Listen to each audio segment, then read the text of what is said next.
Man, welcome back after a little bit of a hiatus. Took a little time to recharge the batteries, plus the holidays was coming. So first off, Merry Christmas. Hope everybody enjoyed their Christmas Eve, their Christmas Day, Kwanzaa, Hanukkah, Boxing Day, whatever it may be. Welcome back. And as you all see, I did a little renaming.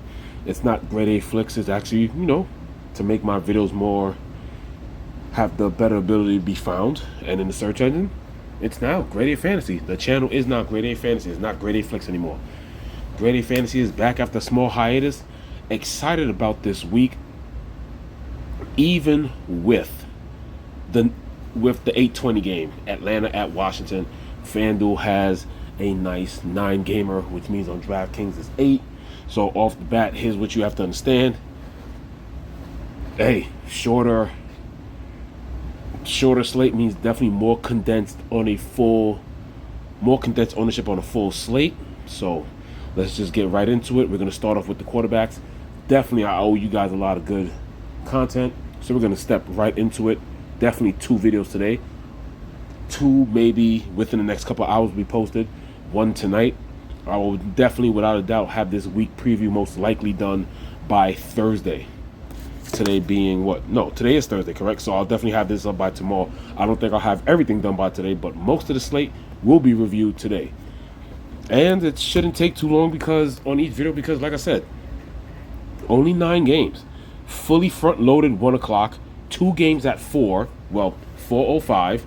4:25 is Green Bay, Minnesota. 4:05 is Miami at Cleveland. And then you have Atlanta at Washington, the Sunday night cap. Right now, before I get into the quarterbacks, I will start with the quarterback screen. Some totals are trending down. I remember there was a couple times I did get it right where some totals just didn't make any sense to me. Now, like I said, you can't predict 60, 70 totals, like that just happens. But some totals have started off high. Some are slightly dropping, like from the beginning of the week and the reason why I'm going to have a bunch of videos up today, because I did start doing research early in the week. But the highest scoring total, Carolina at Tampa, at this moment, the day after Christmas, December 26th, about 1 p.m.,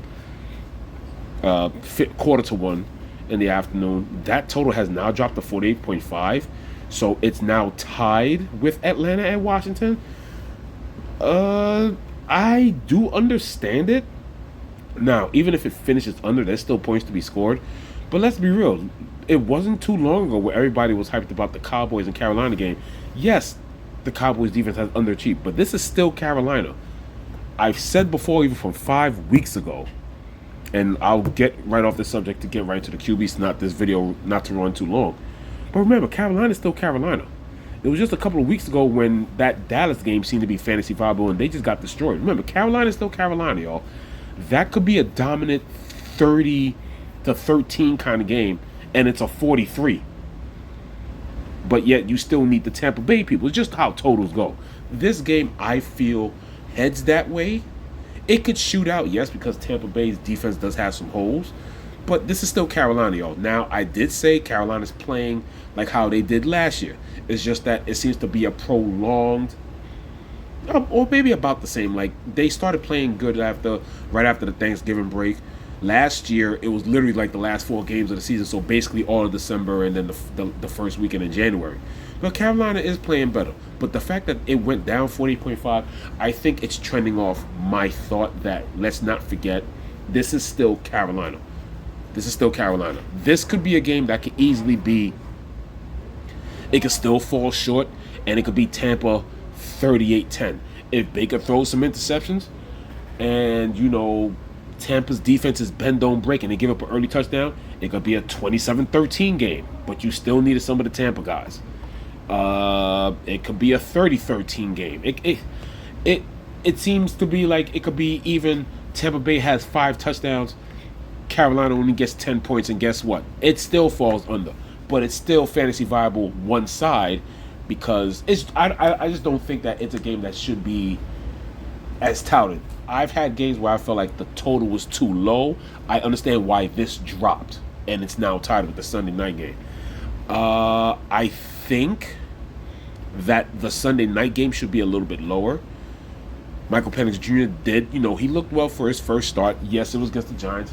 What it was just fine. It was. I mean, right now it's not better than setting the bar than Kirk Cousins or anything like that. But Washington is playing to win, but Washington also being smart. Now, I did say a while ago, Jayden Daniels probably took a while for him to heal up those ribs. So by healing up those ribs, he more than likely to take off more and be more explosive. They have been more explosive lately in the week. They have been, but late in the last few weeks. But right now, Washington still needs to win. They still haven't clinched anything as of yet. They're still in danger of missing the playoffs. They can. The NFC North is stacked. The Eagles have clinched the playoff spot, not the division yet. But a Washington loss will most likely give the Eagles the division outright. And then being 10-6, Washington would need help because Detroit's 13-2, Minnesota's 13-2, Green Bay is 11-4. They need this win.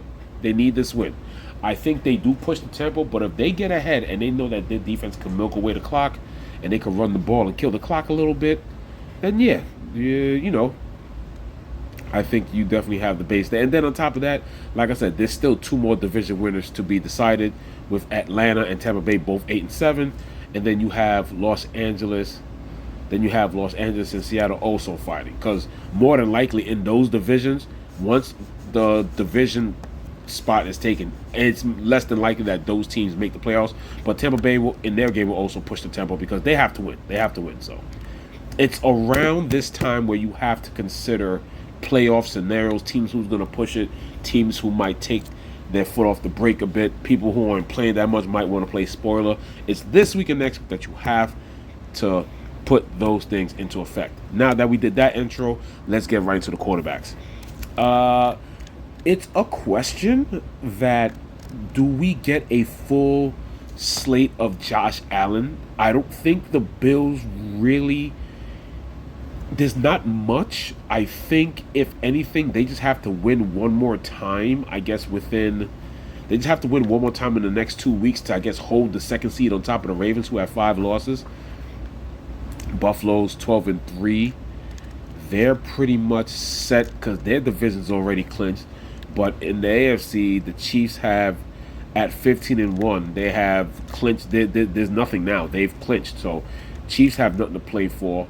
And then once that's done, you have Houston, Baltimore. The Bills are at a nice 12-3 record. I think if it looks like a game that, yes, it's the division rival, if it's a game that Josh Allen could at least put away and get ahead of the Jets, I don't know about him sitting, but I do have a feeling that, yes, and also I think the MVP race is also locked up. Maybe he tones down the running a bit, because now there's no bye for them. There's no bye. So they have to either eat the second seed and have home field throughout until they, if they have a rematch with the Chiefs, or, just going to have to manage whatever it is. But I think they do have to at least win one more game to at least have that the second spot clinched over the Ravens. So that's just the matchup. Jets are the Jets, but that's more of the playoff scenario for Josh Allen himself. I got a feeling maybe that rush upside could be toned down just a bit. And with the Jets' run defense not being as good as it should be, I think it could be more of a James Cook, a part of that three-headed monster that they've been displaying as of late. As of next, possibly my favorite play. Not only is he pushing for a playoff spot, but it's a good matchup against Atlanta.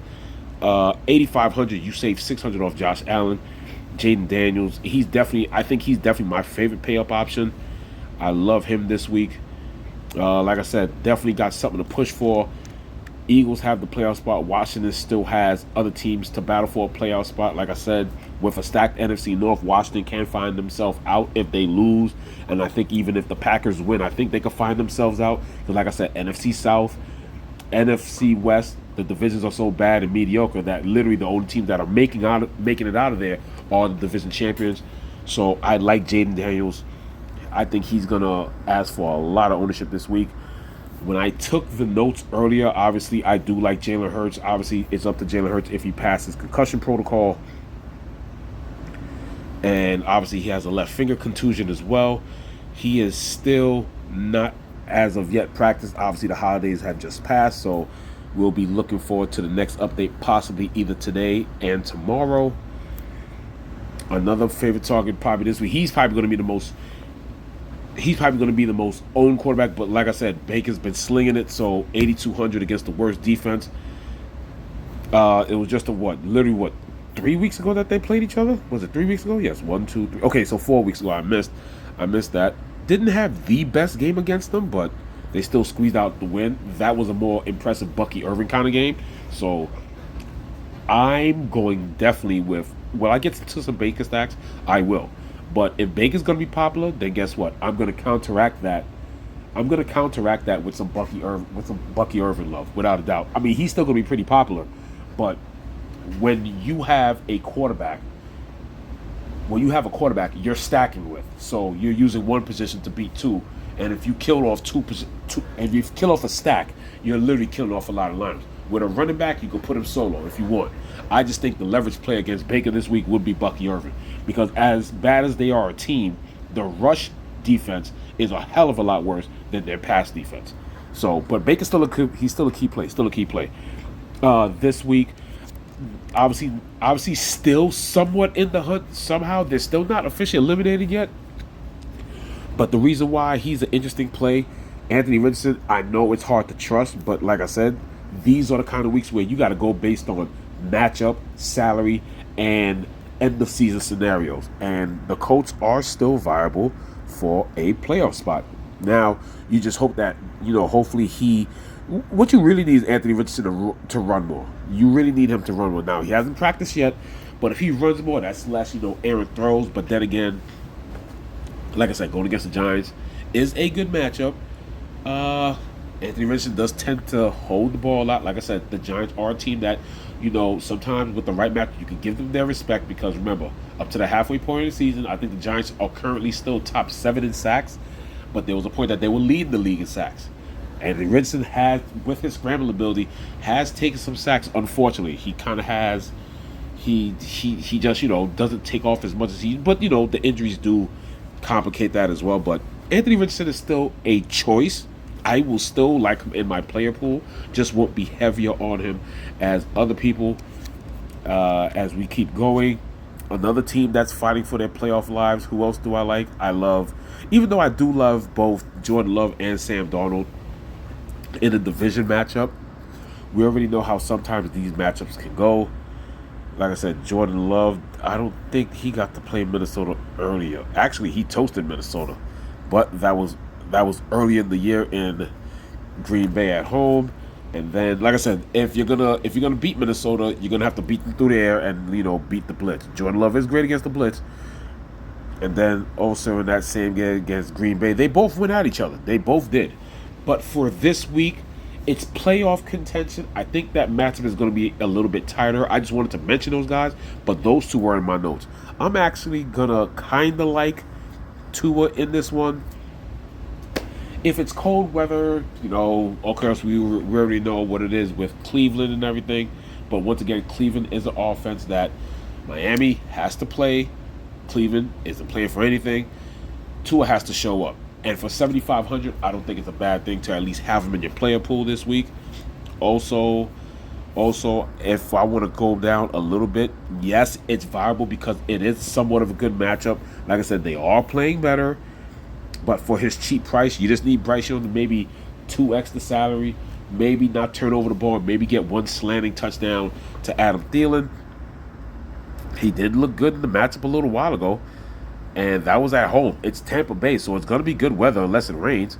But he threw for 298, missed the 300-yard bonus by 2 yards, 1 touchdown, and a 23.62. At 7,100, you could take away the touchdown, and you'll still take that performance from Bryce Young.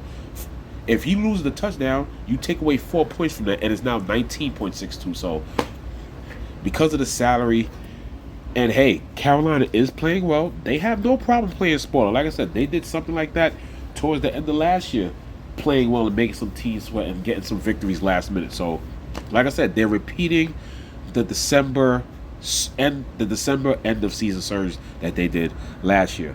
And when it comes to my paydowns, Bryce Young is basically a paydown on FanDuel 71. But when it comes to going under that, I'm gonna like Aiden O'Connell at New Orleans, 6,800.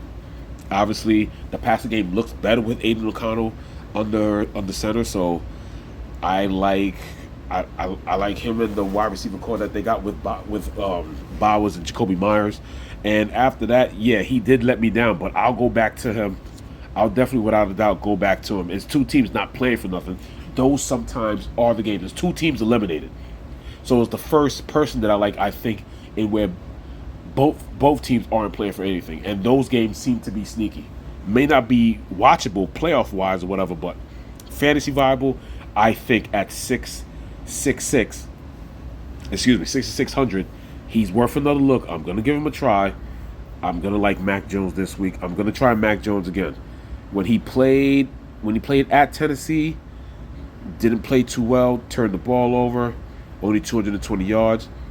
He had 2 weeks of, he basically had a nice week of solid play, and then kind of dudded it up. I mean, for his price point, the touchdown kind of saved his day, but kind of killed your lineups in a way, or hurt your lines from cashing well, or it happened to me. I barely mid cash with him, so that's where I'm going there. But I do like the three. I like all three pay down options. Favorite pay up through the day. Well, there's only a couple of options or whatever, so it's really Daniels, because he's the one that has to go full-fledged out to at least be in. At least some of the other people that I already said, like Hurts and Allen. Hurts is, no pun intended, hurt, and then Allen already has basically the second seed already locked up. I think they just need one victory in the next 2 weeks. When it comes to pay down, I like all three of them, but if you made me pick one, man, you know what? I'm just gonna attack the weakest team because I have no respect for them. Even though young, yes, pass funnel Tampa Bay, they've been a pass funnel since the Brady days, so on and so forth. But yeah, just to throw shade on them because they're just a disgrace. I like Aiden O'Connell with the best, with possibly the best tight end in the game right now, Brock Bowers, to definitely without a doubt attack that secondary. I mean, him, Jacoby, Trey Tucker might even get into the game a little bit. I'll go with Aiden O'Connell just because it's on the road, and I used to talk about how they could, play better or somewhat play up to their strength or whatever at home, but it's absolutely pathetic with New Orleans right now. So yeah, favorite pay down, O'Connell, then Bryce Young, then Mac Jones. But that's the end of the QB video. Thank you for tuning in. Sorry for the small unannounced hiatus, but I'll be back. Like I said, I'll be rapid firing these videos. And yeah, thanks for tuning in. Let me know what your top plays are in the comment section below. Like, comment, subscribe. This is Grade A Fantasy signing off. Happy holidays, and another video coming out in the next couple hours.